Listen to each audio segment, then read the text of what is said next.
ఖరీఫ్ సాగుకు కర్నూలు జిల్లా వ్యవసాయ శాఖ సన్నద్దమవుతోంది. రైతులకు అవసరమైన పత్తి, శనగ, కంది, వేరుశెనగ విత్తనాలతో పాటు ఎరువులు, పురుగు మందులు అందుబాటులో ఉంచినట్లు జిల్లా వ్యవసాయ శాఖ అధికారిని వరలక్ష్మి తెలిపారు. 20 లక్షల మెట్రిక్ టన్నుల యూరియా, ఎరువులు అందుబాటులో ఉన్నాయని, వ్యాపారులు కృత్రిమ కొరత సృష్టిస్తే చర్యలు తీసుకుంటామని హెచ్చరించారు. రైతులు ప్రకృతి వ్యవసాయం వైపు మొగ్గు చూపాలంటున్న జిల్లా వ్యవసాయ అధికారిని వరలక్ష్మితో మా ప్రతినిధి మురళి ముఖాముఖి. వారం రోజుల్లో ఖరీఫ్ సీజన్ ఆరంభమవుతున్న నేపథ్యంలో కర్నూలు జిల్లా వ్యవసాయ శాఖ ఎలాంటి యాక్షన్ ప్లాన్తో ముందుకెళ్తోంది, రైతులకు సంబంధించినటువంటి ఎరువులు, విత్తనాలు, పురుగు మందులు ఏ విధంగా సమకూరుస్తున్నారనే దానిపైన మనతో మాట్లాడడానికి జిల్లా వ్యవసాయ శాఖ అధికారిని వరలక్ష్మి గారు మన దగ్గర ఉన్నారు. ఆమెను అడిగి మరిన్ని విషయాలు తెలుసుకుందాం. మేడం, జూన్ మొదటి నుంచి ఖరీఫ్ సీజన్ ప్రారంభమవుతోంది. మన కర్నూలు జిల్లాకు సంబంధించి వ్యవసాయ పరంగా ఎలాంటి యాక్షన్ ప్లాన్తో ఉన్నారు?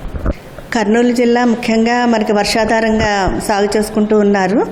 90% అంతా కూడా వర్షాధారంగా పంటలు పండిస్తూ ఉన్నాము.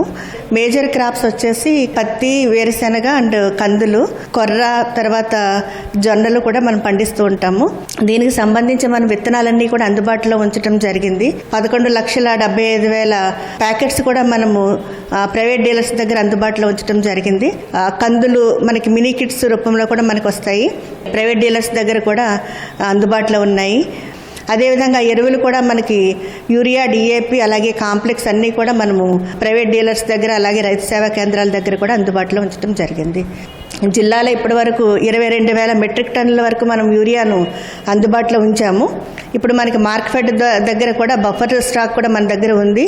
సేల్స్ జరిగినప్పటికీ ఇప్పుడు మన దగ్గర 13,851 మెట్రిక్ టన్స్ యూరియా అందుబాటులో ఉంచడం జరిగిందండి. అట్లాగే డిఏపి కూడా 8,000 టన్నుల వరకు మనకి జిల్లాలో అందుబాటులో ఉంది. కర్నూలు జిల్లాలో అంటే ఎన్ని లక్షల హెక్టార్లలో మామూలుగా రైతులు సాధారణంగా మన సాగు చేస్తూ ఉంటారు? ఇప్పుడు కావాల్సిన సబ్సిడీ పైన రైతులకు ఏమైనా విత్తనాలు కానీ, పురుగుమందులు కానీ ప్రభుత్వం తరఫున అందించేటువంటి అవకాశం ఉందా?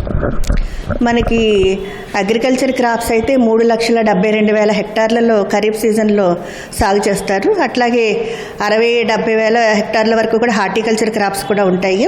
సీజన్ ముందుగా ఏంటంటే మనకి పచ్చిరొట్ట విత్తనాలు కూడా మనము రైతులకి ప్రమోట్ చేస్తూ ఉన్నాము. దానికి సంబంధించి డయించా విత్తనాలు కూడా మనము, అంటే జీలుగ విత్తనాలు కూడా మనకు అందుబాటులో ఉంచడం జరిగిందండి. జనుము, పిల్లి పెసర కూడా మనకి ఒక 1 వీక్లో మనకి జిల్లాకి రానున్నాయి. వాటిని కూడా రైతులకి సబ్సిడీ మీద అందించడం జరుగుతుంది. ఇంకా వేరుశెనగ విత్తనాలకి ఇంకా మనకి ఒక 1 వీక్ 10 డేస్ అని చెప్తా ఉన్నారు.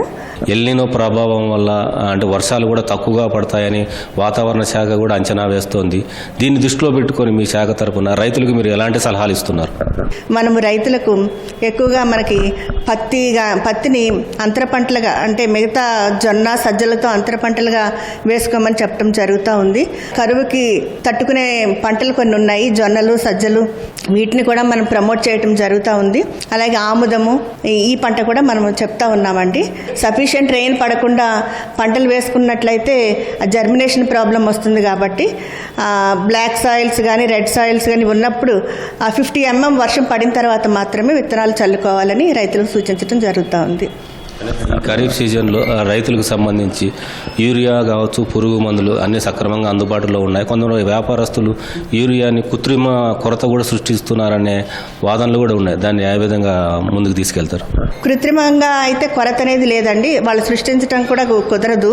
మనము టాస్క్ ఫోర్స్ను కూడా ఏర్పాటు చేయడం జరిగింది, బోర్డర్ చెక్ పోస్టులు ఏర్పాటు చేయడం జరిగింది. 100% అవుట్లెట్స్ కూడా ఇన్స్పెక్షన్స్ చేస్తూ ఉన్నాము. ఎక్కడైనా వైలేషన్స్ కానీ, అధిక ధరలకు విక్రయించడం అనే వైలేషన్స్ అటువంటివి నోటీస్ చేసినప్పుడు వెంటనే వాళ్ళ మీద యాక్షన్ తీసుకోవడం జరుగుతుంది. ప్రకృతి వ్యవసాయం జిల్లాలో ఎట్లా ఉంది?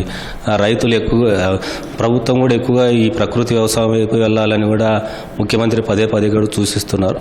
దాని ప్రభావం జిల్లాలో సాగు ఎట్లా నడుస్తుంది? ప్రకృతి వ్యవసాయం అంటే ఎల్నినో సందర్భంగా ఏంటంటే మనం ప్రకృతి వ్యవసాయాన్ని ఎక్కువగా ప్రమోట్ చేస్తూ ఉన్నాము. అంటే PMDS అంటే ప్రీ మాన్సూన్ డ్రై సోయింగ్ అని చెప్పేసి కొన్ని విత్తన బాల్స్ని మనం వర్షాలు రాకముందే పొలాల్లో చల్లుకున్నట్లయితే వర్షాలు వచ్చిన తర్వాత అది జర్మినేషన్ వచ్చి మొలకెత్తిన తర్వాత మనకి పంట చేతికి వస్తుంది. దానికి సంబంధించి ఏంటంటే మనము పచ్చిరొట్ట విత్తనాలతో పాటు మిగిలిన విత్తనాలు అంటే ఆయిల్ సీడ్స్ కానీ, సీరియల్స్ అంటే నూనె గింజలు కానీ లేకపోతే చిరుధాన్యాలు కానీ అలాగే ఆకుకూరలు కాయగూరల విత్తనాలు ఇవన్నీ కూడా ఒక 9 రకాల నుంచి 32 రకాల విత్తనాలతో కలిసిన సీడ్ బాల్స్ కూడా చెల్లించడం జరిగిందండి. ఇప్పటివరకు మనకి జిల్లాలో 52,000 మంది రైతులు ప్రకృతి వ్యవసాయం చేస్తూ ఉన్నారు. అలాగే 55,000 ఎకరాల్లో కూడా ప్రకృతి వ్యవసాయము జరుగుతూ ఉంది. ఈ ప్రకృతి వ్యవసాయం చేయటం వల్ల మనకి 365 రోజులు కూడా భూమిని కప్పి ఉంచే గ్రీనరీగా అంటే పచ్చదనము మనం ఏర్పాటు చేసుకున్నట్లయితే గ్లోబల్ వార్మింగ్ తగ్గుతుంది. అలాగే చిన్న సన్నకారు రైతులకు నిరంతర ఆదాయం కూడా కలుగుతుంది అనేసి ఉద్దేశంతో ఈ ప్రకృతి వ్యవసాయం చేపట్టడం జరుగుతుంది. ముఖ్యంగా ఈ PMDS మీద ఎక్కువగా అవగాహన కల్పిస్తూ ఉన్నాము. రైతాంగం ఎక్కువగా ఏంటంటే పొలాలని ఖాళీగా వదలకుండా ఈ రకమైన PMDS విధానంలోకి వెళ్ళినట్లయితే భూమి ఆరోగ్యం బాగుంటుంది, అట్లాగే రైతుకు కూడా ఆదాయం బాగుంటుందనే ఉద్దేశంతో జిల్లాలో దీన్ని అమలు చేయడం జరుగుతూ ఉంది. Thank you madam. Thank you. ఇది జిల్లా వ్యవసాయ అధికారిని వరలక్ష్మి గారు చెప్తుంది. కెమెరామెన్ శేషుతో మురళీ, ఈటీవీ న్యూస్, కర్నూలు.